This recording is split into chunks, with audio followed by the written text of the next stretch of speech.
ndagutwiga nkurikiye.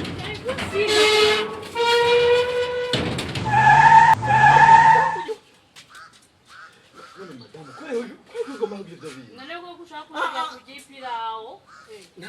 Turajana. Yani yejenyene. None turumwe turajana ni mugwako mugo turajana. Madamu umviriza. Turajana tujana kugipirawo usiga. Wa mutawa wabaruza kukunura kwimibere ibikini biki. Ubona ni pirawo. Kuvuga gose ko mbore kwa je barazi ko ndi mu mizima. Mu mizima wa he. Si muri katolika. Abakuzi. Madame. Sibu bapoti kwa bakuzi. Ai Islam basi ko mu mizima kanziriye.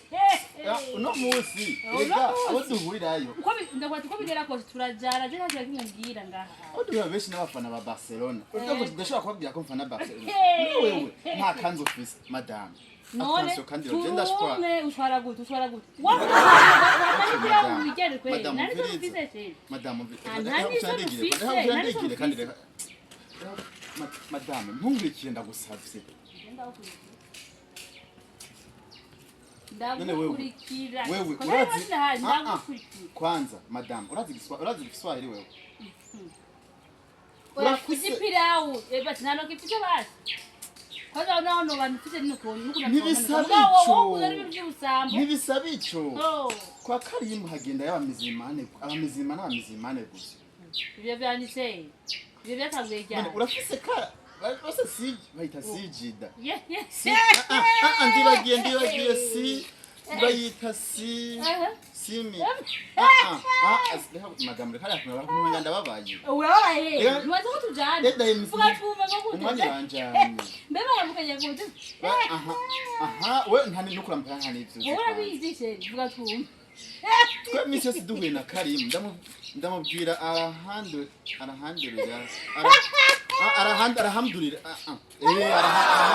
Assalamu alaikum ndarengusubira ndavyibagiye ambiza madame kandi ndumvira ndiko ndihuta kubera ndakubwire mama ndakubwire hageze kunda kumaga mose sabayibi je urazi ibyo twariye hariya urabizi ibyo wasubye usanga ndakumenera gufunga aha sawa reka basi nakwati turajana ushaka mbo hani ubu habe ni nabo hari ndaraguteye ntumugore wanjye ipirawo nigikunda ndiko ndihuta ubutuza turajana tugende ntumurikire turajana ntiwambare basi kanzu iyi basi kanzu turajana okay madame umvire hira abantu taratubonye okay sawa sawa umvire madame iyo wigira byose sheri nagayi turagera twese hivi siko sheri yako kwanza mko sheri yako kubera ipirawo azi kunda gushonda umvire sivyo kwa basi bize basi genda okay uranda tushe basi madame okay genda basi wikubite ko ntuze freshe sivyo ugende wangunze uvuga ko umuntu ari nakire ubu naho uvuze freshe igisuko ngari kiriko nikwiye abamizimana urazi ko bikubita ko ntuzeya wega bari bisa n'abamizimana none singiye ko ndi mu mizima ngiye ko kubafasha urubanza rimwe natubwira ngo tubone n'ababaye tuba n'abanezereye ntumva kugomba kunsaba abamizima ndabafise urukundo kandi nkubure inyoti yikira nanyisha ko wowe ni utuma abaza baravuga ngo buryo bakafira nakwemereye ko tujana sivyo genda ukubita ko nyambara ifondote yego turajana nyene kwitegura turi kumwe genda oya iki ndakurindira ngahane imbe ndishanga sa imaya taxi nivyo nibindi kuko umva usize utasiga nivyo nibindi ivyo nibindi none hazi uzana imaya taxi gusa wewe ehengaye mbere washima ningo ndayiguhenda insige yera sivyo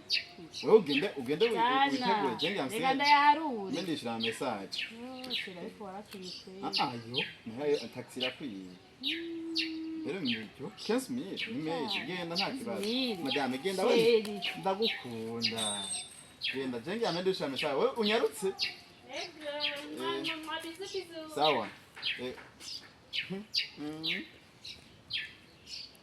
sawa ati twajana iki mara yihenda yakoreko byonyene ndanamuzika mu kuzimu